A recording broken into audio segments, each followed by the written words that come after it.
Welcome to BPC.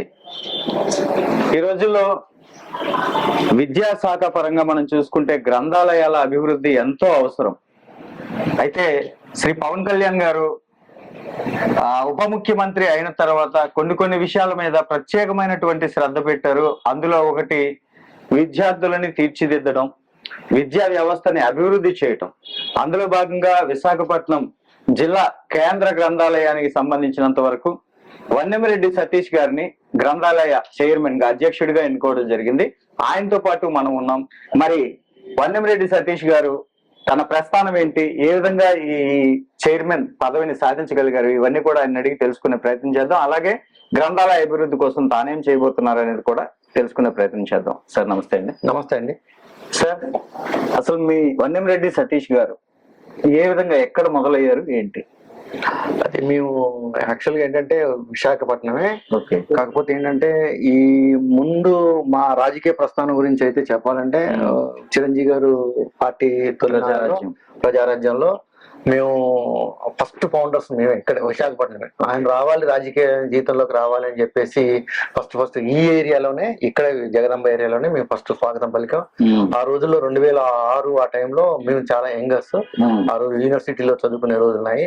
ఇక్కడ public administration Andhra university, MA human rights Tamil Nadu యూనివర్సిటీలో చేసాం.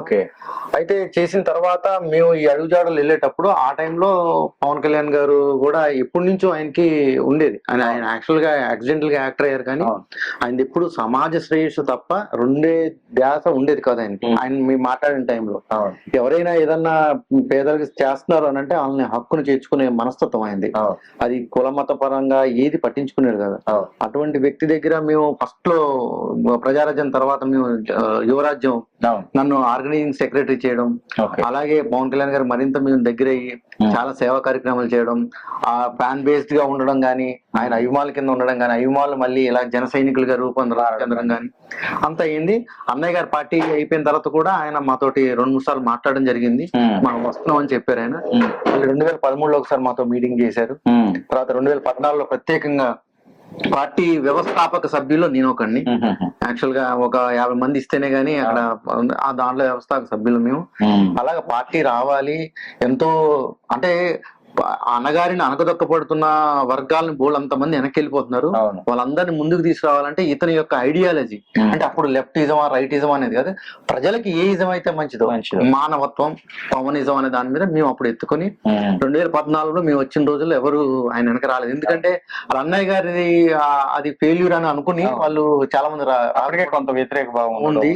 కాకపోతే ఏంటంటే ఆ వ్యతిరేకతను కూడా ఇతను అప్పుడు 2014లో కూటమిగా, ఇదే కూటమి, అప్పుడు మేము పోటీ చేయము, మనం వాళ్ళకి హెల్ప్ చేద్దాం అని చెప్పినప్పుడు మేము కూడా స్వాగతించాం. అయితే పవన్ కళ్యాణ్ గారు అటువంటి నిర్ణయాలు తీసుకుంటున్నప్పుడు ఎక్కడైనా మీకు ఇది తప్పు ఇది ఒప్పు అనేది అనిపించిందా? అంటే పవన్ కళ్యాణ్ గారు కూటమికి సపోర్ట్ చేద్దామని అప్పట్లో అన్నప్పుడు గానీ, లేకపోతే మొన్న 22 సీట్లే మాత్రమే మనం తీసుకుందాం అని అనుకున్నప్పుడు గానీ, అరే పవన్ కళ్యాణ్ గారు ఇక్కడ ఏమైనా తప్పు చేస్తున్నారా అనేది మీకు అనిపించింది? అంటే తప్పు అని అనిపించదండి.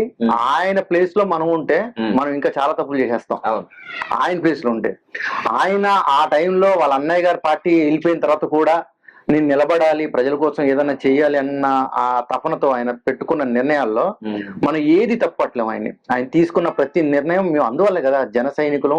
ఆయనకి ఏంటంటే మేము ఒక ఏరియాలో ఆంధ్రప్రదేశ్ లో కానీ మిగతా ఏరియాలో కానీ ఆయనకి అందరూ అంటారు సరదాగా మమ్మల్ని, యాక్చువల్ గా మమ్మల్ని ఆయన తీవ్రవాదులు అంటారు. యాక్చువల్ అంటే ఆయన భావజాలాన్ని భక్తులు ఆయన భావజాలాన్ని తీవ్రంగా ఆలోచించి గట్టిగా తీసుకెళ్ళాలి. ఆయన మీద వచ్చిన ఆరోపణలు కూడా మాకు చాలా సింపుల్ గా అనిపించేటి. అంటే ఇంత ఉద్యమ రూపంలో ఆయన ప్రజలకు చేద్దాం అనుకునే వ్యక్తిని ఎవరో ఒకరు వెనక లాగుతారు.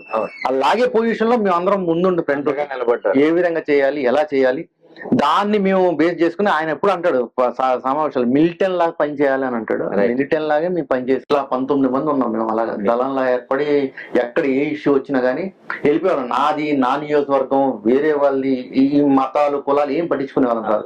అలా చేసాం. ఆ 2014 నుంచి 19 వరకు అదే ఫేజ్ లో మేము వెళ్ళాం.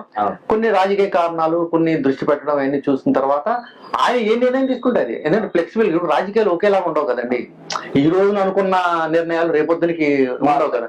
ఎక్కడైనా భారతదేశ పరిస్థితులు మారుతూ ఉంటాయి. దానికి అనుగుణంగా అంటే అప్పుడు అన్నారు అందరూ లెఫ్టిజం కదా మీరు, మళ్ళీ రైటిజం అంటారంటే లెఫ్ట్ రైటిజం రెండు కలిపే హ్యూమనిజం. ఆ హ్యూమనిజం అంటే మన ప్రజల గురించి కదా మనం చేసేది. ప్రజల్ని మనం మభ్యపెట్టి ఏదైనా చేసేటంటే ఈ రోజు చూడండి ఎంత క్లీన్ గవర్నెన్స్ ఆయన ఉన్న శాఖల్లో కానీ మిగతా మంత్రులు ఉన్న శాఖలు కానీ క్లీన్ గవర్నెన్స్ ఇవ్వాలని చెప్పేసి ఆయన పడే తపన మాలాంటి వాళ్ళందరినీ రాజకీయాలు గురువు అయ్యారు కదండి. రైట్. అయితే దీని మీద మాట్లాడే ముందు మనం ఒకసారి మీకు వచ్చినటువంటి ఈ చైర్మన్ పదవిని, ఏదైతే గ్రంథాలయ జిల్లా గ్రంథాలయ చైర్మన్ పదవి మీకు వచ్చింది కదా, అంటే మీరు ఒక మంచి విద్యావేత్త కూడా, ఇప్పుడు మీరు చెప్పిన దాన్ని బట్టి మీరు ఒక మంచి విద్యావేత్త కూడా. ఈ చైర్మన్ పదవిలో ఈ జిల్లా గ్రంథాలయాన్నే కాకుండా గ్రామీణ స్థాయిలో కూడా చాలా గ్రంథాలయాలు పాడుబడిన స్థాయికి వెళ్ళిపోయి ఉన్నాయి. వాటి అభివృద్ధి కోసం మీరు ఎటువంటి ప్రణాళిక వేస్తున్నారు? ఏంటంటే ఇప్పుడు నేను రాగానే మీరు చూడగానే ఇప్పుడు మీరున్న బిల్డింగ్ ఇది అద్దె బిల్డింగ్, పుస్తకాలు కూడా చూసారు కదా ఎలా ఉందో, పరిస్థితి అలా ఉంది. అంటే విశాఖపట్నం, ఇంత పెద్ద విశాఖపట్నానికి శ్రీ పెద్ద పెద్ద బిపిన్ చంద్రపాల్ లాంటి వాళ్ళు, పెద్ద పెద్ద సాహితీవేత్తలు, వీళ్ళందరూ ఇక్కడ నివసించిన ఈ విశాఖపట్నానికి ఒక గ్రంథం, ఒక ఆలయంగా మనం చేసుకుని ఆ ఆలయంలో చదువుకుంటే ఆ సరస్వతి తల్లి ఆ విద్యా బుద్ధులు వచ్చిన ఎంతో మంది మహానుభావులు ఐఏఎస్ ఐపీఎస్ అయిన ఈ గ్రంథాలయాన్ని ఈ పరిస్థితులకు వచ్చేసిందంటే మనం ఏ విధంగా ఉన్నామో మీరు అర్థం చేసుకోవచ్చు. ఎందుకంటే నేను ఇంత ఫ్రాంక్ గా మాట్లాడుతున్నాను. ఇంకొకటి ఏంటంటే ఇంత ఈ గ్రంథాలయాల్లో ఉన్న మాకు ఒక ల్యాండ్ ఉంది, గ్రంథాలయం ల్యాండ్ కూడా అలాట్ చేశారు. త్వరలో ఆ ల్యాండ్ కూడా మా మంత్రి గారు లోకేష్ గారు కూడాను, మా ముఖ్యమంత్రి గారు, ఉప ముఖ్యమంత్రి శ్రీ పవన్ కళ్యాణ్ గారి ఆధ్వర్యంలో అది అక్కడ కూడా అవుతుంది. అలాగే ఇక్కడ స్థానిక ప్రజాప్రతినిధులు కూడా దాని గురించి చాలా ఇచ్చేసి ఆ స్థలాన్ని ఆపారు. ఆ స్థలానికి ఇప్పుడు మొత్తం క్లియరెన్స్ ఉంది. త్వరలో ఆ స్థలం కూడా దరిదాపుగా 30 to 40 మధ్యలో ఉండొచ్చు దాని బడ్జెట్. అది కూడా గ్రంథాలయాలే ఇవ్వాలని ఒక ప్రభుత్వం కూడా పెట్టింది. అంటే గ్రంథాలయాలకు సంబంధించి ప్రతి ఒక్క పౌరుడు పైసా, 2 పైసలు 3 పైసలు మా గ్రంథాలయాలు కడుతున్నారండి. వాళ్ళకి రెస్పాన్సిబిలిటీ మాదండి. వాళ్ళకి రెస్పాన్సిబిలిటీ గానే అనగారిన వర్గాలు కానీ అర్థం ఎక్కడికి వెళ్ళి చదువుకుంటారు వాళ్ళు? ఇవే ఈ ఆలయాల్లోకి వచ్చి చదువుకోవాలి. ఈ ఆలయాల నుంచి వాళ్ళు Group 1 Group 2 ఆఫీసర్లు అవ్వాలి. ఈ ఆలయాల నుంచి వాళ్ళని విద్యార్థులు చేయాలి. ఆ నేపథ్యంలో మన గ్రంథాలయాన్ని శుభ్రంగా పరిశుభ్రంగా టైం టు టైం మనం అప్డేట్ చేసుకుంటూ వివిధ రకాల యొక్క నవల్స్ కానీ, ఇదే కాకుండా కాంపిటేటివ్ ఎగ్జామ్స్ కానీ, బాలలకి ఇక్కడ అంటే గ్రంథం ఈ రోజున బాలలు చూశారు కదా, మీ పిల్లలు అవ్వచ్చు మా పిల్లలు అవ్వచ్చు, ఫోన్ కో దీనికో మొత్తం అడాప్ట్ అయిపోతాం. వాళ్ళకి ఇటువంటి ఎన్విరాన్మెంట్ లేకే చాలా మందికి ఇప్పుడు నార్త్ ఇండియాలో మామూలు ఏమైనా ఉన్నాయనుకోండి, మన పార్కులు లాంటివి అక్కడ పెట్టి ఒక గ్రంథాలయం ఇచ్చి ఫ్రీగా ఇచ్చి చదివిస్తారు అక్కడ. అంటే ఆ మైండ్ పీస్ఫుల్, ఎన్విరాన్మెంట్ బాగుండాలి. ఇటువంటి గ్రంథాలయంలో మన స్టేట్ లో నెంబర్ 1 గ్రంథాలయం వేటపాలెం గ్రంథాలయం ఒంగోలులో ఉంది. అలాగే సెంట్రల్ గ్రంథాలయం మన హైదరాబాద్ లో ఉంది. యువత వెళ్ళడం లేదు. అవును, యువత గ్రంథాలయానికి వెళ్లే దారి ఏమి వెతుకుతున్నారు అంటే మెయిన్ ఏంటంటే మనకి ఎన్విరాన్మెంట్ అండి. మీరు ఏదైనా ఒక ఏరియాకి వెళ్తే మీరు కూర్చోగలిగే కెపాసిటీ ఉండి ఆ పరిసరాలు పరిశుభ్రంగా ఉంచి నీట్ గా ఉంచి, అంటే పక్కన ఏదో వైన్ షాప్ లాంటివి ఉంచి దానిలో అక్కడ పక్కన గ్రంథాలు, ఇప్పుడు మీరు ఉన్నారు మా పక్కన ఏముంది మీరు చూసారు కదా, ఎలా చదవగలడు? ఎవరైనా బుక్ పట్టుకుని చదవాలంటే ఇంత దీంట్లో ఎంత డిస్టర్బెన్స్ ఉంటుంది. అలాగా ఏదైనా గ్రేడ్ 3లో కానీ గ్రేడ్ 1లో కానీ ఏదైనా దూరంగా పెట్టుకుని నీట్ గా చక్కగా గ్రంథాలయాలను మనం ఇది చేసుకుని ఎప్పటికప్పుడు దాన్ని తరిపి చేసుకుని 1 by 1. మాది ఏముందండి, ఇప్పుడు 24 నెలలు నాది ఈ పోస్టు.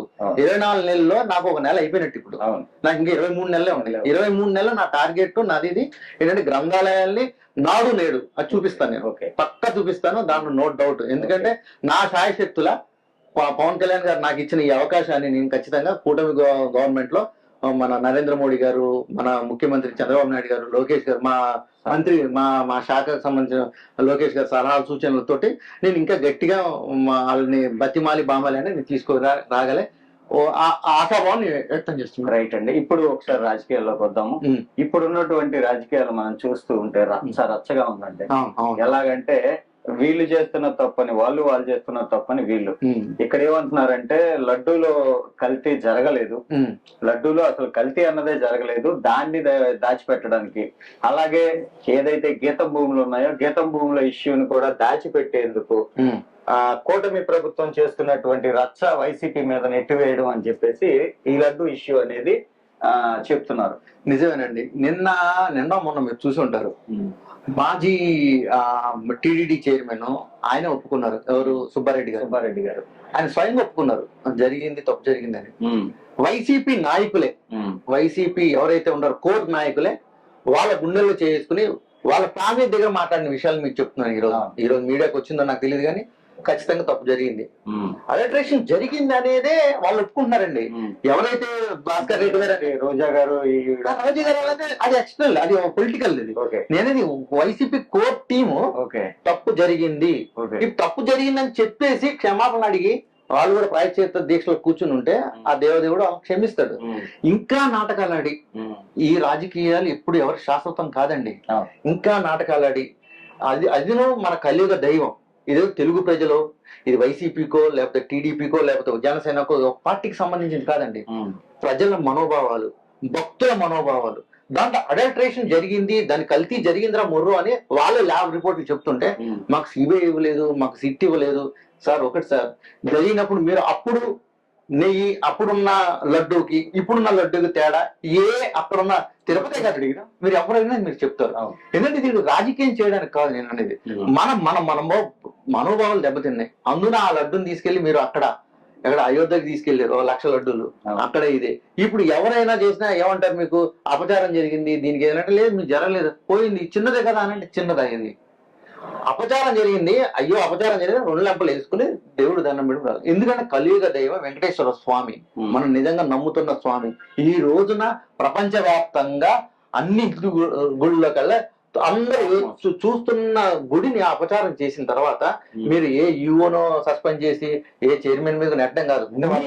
వాళ్ళు అంటున్నది ఏంటంటే అంటే అక్కడ జరిగింది ఆవు నెయ్యి కలిసింది అని, ఆ కొవ్వు కలిసింది ఈ కొవ్వు కలిసింది అంటున్నారు. కొవ్వు ఎక్కడ కలవలేదు, పామాయిల్ కలిసిందేమో. సుబ్బారెడ్డి గారి మాటల్లో కూడా కొవ్వు అయితే కలవలేదు, కొన్ని పామాయిల్ లాంటివి కలిస్తే నేనదే అంటున్నానండి.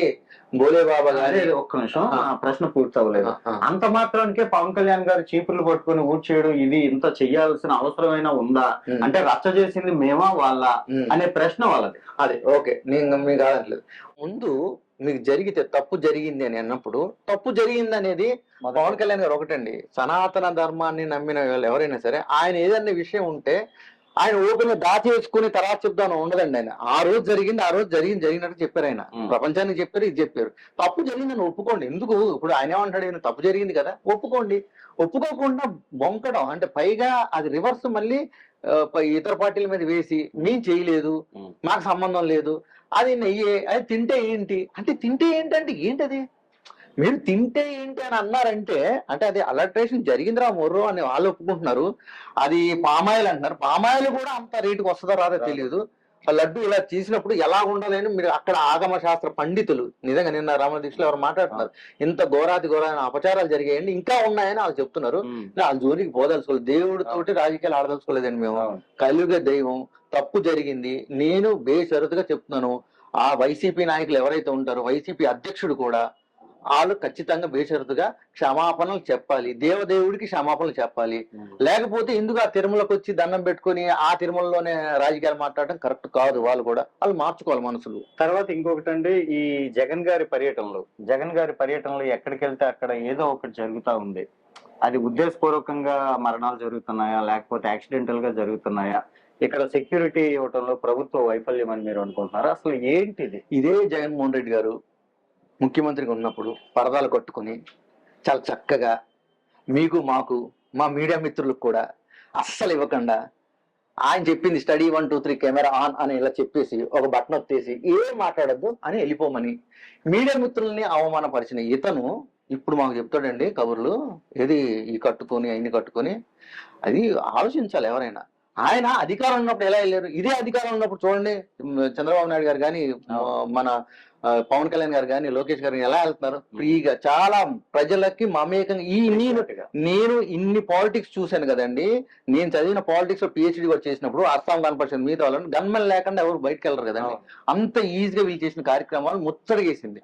ఇతను ఏంటండి ముసుగులు వేసుకుని గన్మెన్లు పెట్టుకుని అధికారంలో ఉన్నప్పుడు ఒక్క ప్రెస్ కూడా సమాధానం చెప్పకుండా, అది కూడా రికార్డెడ్ ప్రెస్ మీట్ పంపించి అటువంటి చేసిన వ్యక్తి ఈ రోజున ఫ్యాబ్రికేటెడ్ పీపుల్ పిలుచుకుని ఏమంటే మేము పిలవలేక ఎవరారండి, ఎవరికి ప్రజలు వాళ్ళు ఫ్యాబ్రికేటెడ్ ఎందుకంటే మీరు రండి, రేపొద్దున మీకు ఇది లేదు అది లేదు అని చెప్పి అక్కడ రమ్మనడం, వాళ్ళందరినీ కూర్చోబెట్టడం, లేకపోతే రండి అప్పుడు జగన్ గారి ప్రోగ్రామ్ స్టార్ట్ అవుతుందంటే 10:30 అంటే ఇంకొక 20 నిమిషాలు ఆగుదాం, పోలీసులు గట్టిగా ఇవ్వండి అని అంటే ఏంటి మన ఏమండి ఇవన్నీ పాలిటిక్స్ లో అందరూ మీడియాతో సహా గమనిస్తున్నారండి. నిజంగా వచ్చే ప్రజలైతే అలా ఉండదు. ఎలా ఉంటదంటే ఇప్పుడు నిజంగా తప్పు చేశారండి గవర్నమెంట్. తప్పు చేసిందని గవర్నమెంట్ ఒప్పుకునే గవర్నమెంట్ కూటమి. మేము ఇలా తప్పు చేసాం, మేము ఇవన్నీ కరెక్ట్ చేస్తామని చెప్తుంది. కనీసం ముఖ్యమంత్రి గారు నేపథ్యంలో ఏదైనా చేసినా, వాళ్ళ చిన్న హోంమంత్రి గారికి ఏమైనా చిన్న ఇది వచ్చినా గానీ ఏమైనా తప్పులు జరిగితేనే వీళ్ళే కాంట్రాక్ట్ వస్తే మీరు చూసారు పవన్ కళ్యాణ్ గారు డైరెక్ట్ గా స్టేజ్ మీద చెప్పారు, నా వల్ల ఏమైనా జరిగితే ఇలా కాదు, వీళ్ళ వల్ల ఏమైనా జరిగితే ఇలా చేయండి అని చెప్పి. ఇంత డెలిబరేట్ గా ఉన్న గవర్నమెంట్ కి మధ్యలో ఏదో వచ్చి ఏదో తీసుకుని ఇప్పుడు అంబటి రాంబాబు గారు స్థాయి అండి, ముఖ్యమంత్రి ఎవరైనా ఉండొచ్చు, తప్పు కదండి అది. ఏ స్థాయిలో ఉండదు ఆ వ్యక్తి ఎవరు, ఆంధ్రప్రదేశ్ ముఖ్యమంత్రి. ఆయన అటువంటి మాటలు అనేసి అంటే ఆయన ఏమంటున్నారు, నేను ఆయన అనలేదు, ఫ్లోలో వచ్చింది అది, నేను ఆయన్ని ప్రత్యేకించలేదు, ఎవరైతే వ్యక్తులు ఉన్నారో అది అది అది ఎవరో కాదు ఆ ప్రచారం చేసింది, ఆ వైసీపీ మీడియా ప్రచారం చేసింది, ఆ వైసీపీ యూట్యూబ్ ఛానల్స్ ప్రచారం చేశారు. ఆయన ఏ విధంగా అన్నారు, ఎందుకు అన్నారు అనేది ఫ్లోలో అనేసారు. క్షమాపణ చెప్పాల్సింది చెప్పేశారు. చెప్పింది మళ్ళీ తర్వాత ఎవరైనా మళ్ళీ మీలాంటి వాళ్ళు అడిగితే నేను చెప్పలేదు, నేను అనలేదు అని అంటున్నారు. నేను అనడం అయింది, తర్వాత క్షమాపణ కోరడం అయింది, మళ్ళీ తర్వాత నేను అనలేదు అన్నాడు. తర్వాత ఇంకొక మాట అండి, ఎక్కడ ఈ వైఎస్ జగన్మోహన్ రెడ్డి గారు వెళ్ళే ప్రతి దగ్గర కూడా అధికారులని మేము వస్తే మీ సంగతి తేలుస్తాం అనేది. ఇప్పుడు రాజకీయంగా మీరు వాళ్ళు ఎటువంటి ఘర్షణలైనా పడవచ్చు, అధికారులు అంటే వాళ్ళు ఒక శాసనకర్తలు, వాళ్ళని కూడా అనటం అనేది మీకు ఎలా అనిపిస్తుంది అసలు? ఇంకోటి అండి, మీరు పొలిటికల్ సైన్స్ లో మెయిన్ పరిపాలన విభాగం, పరిపాలించే ప్రభువులు, దీన్ని బ్యాలెన్స్ చేసుకుని వెళ్ళాలి. ఏది ఎక్కడ బ్యాలెన్స్ తప్పినా ప్రజలు ఇబ్బంది పడిపోతారు. ఆ సూత్రాన్ని ఇక్కడ కూటమి ప్రభుత్వం పాటిస్తుంది. వీళ్ళు అనలేక కాదు, మాకు మాటలు రాక కాదు, చేత కాక కాదు, కాకపోతే అంటే ప్రజలకు మనం జవాబుదారితనం. మనది ఇంత 163 అంటే 21 జనసేనకి ఇంత గెలిపించిన ప్రజలకి వాళ్ళు మాట్లాడినట్టు మనం మాట్లాడలేమండి. ఎందుకంటే మనం బెదిరించడం ఈ రోజు చూడండి, మొత్తం ప్రభుత్వ ఉద్యోగులు కానీ ఎవరైనా సరే కొన్ని అంశాల్లో కొంత ఇది ఉండొచ్చు, వాళ్ళకి చేయలేకపోయి ఉండొచ్చు, కానీ చేస్తున్న క్రమంలో ఇప్పటి వరకు కూటమి ప్రభుత్వం ఏ అధికారం మీద సరే నోరు పారేసుకుందంటే అక్కడ లేదు. అదైతే వాళ్ళు బెదిరించి, వాళ్ళ గవర్నమెంట్ లో బెదిరించి సంతకం పెట్టవా ఆ రోజులు మీకు తెలుసు కదండి. ఉదాహరణ మీరు వైజాగ్ మీడియా అండి, కలెక్టరేట్ ని మీరు తాకట్టు పెట్టాను అన్నారు, జీవీఎంసీని తాకట్టు పెట్టింది ఎవరు, వైసీపీ గవర్నమెంట్. సముద్రాన్ని సగం తాకట్టు పెట్టింది వాళ్ళు, తాకట్టు పెట్టి బట్టలు ఉత్తడానికి అలా తాకట్టు పెట్టింది రైతు భరోసా కేంద్రాలు, రైతు బజార్లు. ఇన్ని తాకట్టు పెట్టిన ఈ ప్రభుత్వం చాలా చక్కగా మళ్ళీ ఏదో వస్తే ప్రభుత్వ అధికారులను అంటాను అది అంటే అదేంటంటే బెదిరింపు, వాళ్ళ జీన్స్ లోనే ఉంది ఆ బెదిరింపు ధోరణి అనేది. మనం అలా లేదండి, మనం మాక్సిమం ప్రజలకి ఏం చేయాలి, మనం మినిమం వాళ్ళు ఇచ్చిన సొమ్ము నుంచి, వాళ్ళ దగ్గర నుంచి తీసుకున్న ట్యాక్స్ నుంచి మనం ఎంత పే చేయాలి. మీకున్న టైం తక్కువ, ప్రస్తుతానికి మీరు బిజీగా ఉన్నారు కాబట్టి చివరి ప్రశ్న అడుగుతున్నాను సార్. 2029లో వైఎస్ఆర్సీపీ డంకా బజాయించి మేమే వస్తాము, ఇప్పటికే ప్రజల్లో కూటమి ప్రభుత్వం మీద వ్యతిరేకత వచ్చింది అని చెప్తూ ఉన్నారు. మీ ఉద్దేశం ఏంటి సార్? సార్ వాళ్ళు ఒకటి ఇప్పుడు 151 వాళ్ళు 151 నుంచి పవన్ కళ్యాణ్ గారు 5 నేలమట్టం తొక్కితే వాళ్ళు ఒకటికి వచ్చారు, అంతే కదా. పాతాళాన్ని తొక్కుతానన్నారు ఆయన. ఒకటి అంటే 11.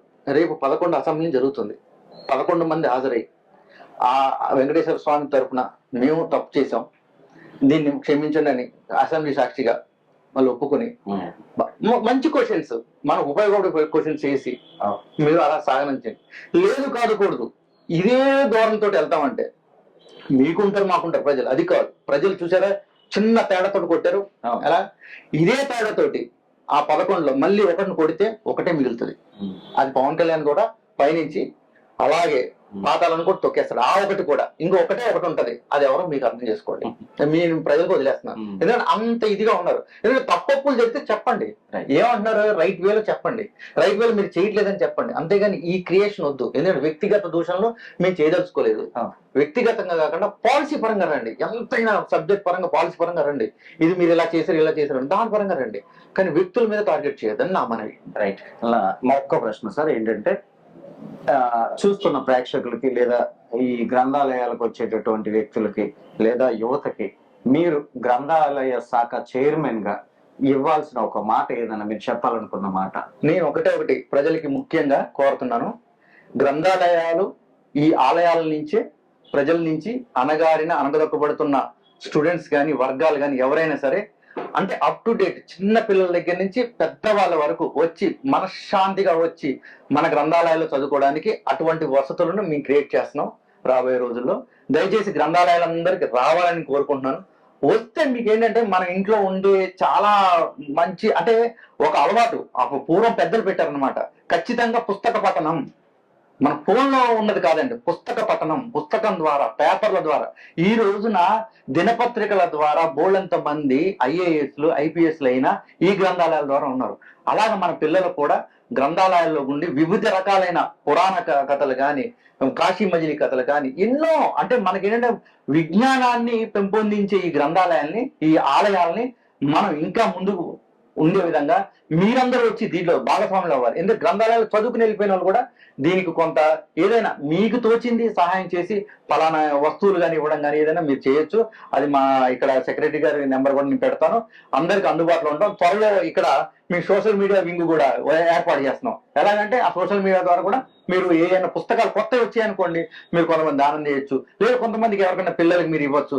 అటువంటి కార్యక్రమాలు కూడా గ్రంథాలయంలో చేయాలని నేను ఇక్కడ మీరు ఇప్పుడు తీర్మానం ఉంది, త్వరలో మీరు అందరు చేయాలని కోరుకుంటూ, జై హింద్. ఈ అవకాశాన్ని ఇచ్చిన మీడియా పెద్దలందరికీ ధన్యవాదాలు. Thank you. చూశారు కదా, వన్నెంరెడ్డి సతీష్ గారు గ్రంథాలయ చైర్మన్ గా తాను ఎంత కాలం అయితే ఉంటానో అంత కాలంలో కూడా గ్రంథాలయ డెవలప్మెంట్ ఏ విధంగా చేయాలి అంటే జిల్లా మొత్తంలో గ్రేడ్ 1, గ్రేడ్ 2, గ్రేడ్ 3 ఏ విధంగా డెవలప్ చేయాలి, అలాగే ప్రజల్ని ఏ విధంగా గ్రంథాలయానికి రప్పించాలి. ఎందుకంటే ఈ రోజుల్లో మొబైల్ ఫోన్ అనేది చేతిలో ఉండటం వల్ల చాలా విషయాలు తెలిసిపోతున్నాయి అనుకుంటున్నారు. కానీ మొబైల్ ఫోన్ లో తెలిసే విషయం, మొబైల్ ఫోన్ మనం చూసినంత వరకే మనకి జ్ఞాపకం ఉంటుంది, కానీ పుస్తకంలో చూసిన విషయం మనం చచ్చిపోయేదాకా జ్ఞాపకం ఉంటుందని చాలా మంది పెద్దలు చెప్పడం జరిగింది. దానికి ఉదాహరణగా చాలా మంది పెద్దలు ఒకానొకప్పుడు గ్రంథాలయాల్లో చదువుకొని పెద్ద పెద్ద స్థాయిల్లోకి వెళ్ళిన వాళ్ళని కూడా మనం చూసాం. ఈ రోజున సతీష్ కుమార్ గారి ఆధ్వర్యంలో గ్రంథాలయాల్ని ఇంకా ఎక్కువగా డెవలప్ చేస్తే కనుక చాలా మంది సామాన్య పేద మధ్యతరగతి కుటుంబాల పిల్లలు పెద్ద పెద్ద స్థాయిలోకి వెళ్లే అవకాశం ఉంది. అందుకోసమే బీబీసీ న్యూస్ ఈ చిన్న ప్రయత్నం చేసింది. అందుకు సహకరించిన సతీష్ గారికి కూడా ధన్యవాదాలు తెలియజేస్తున్నాను.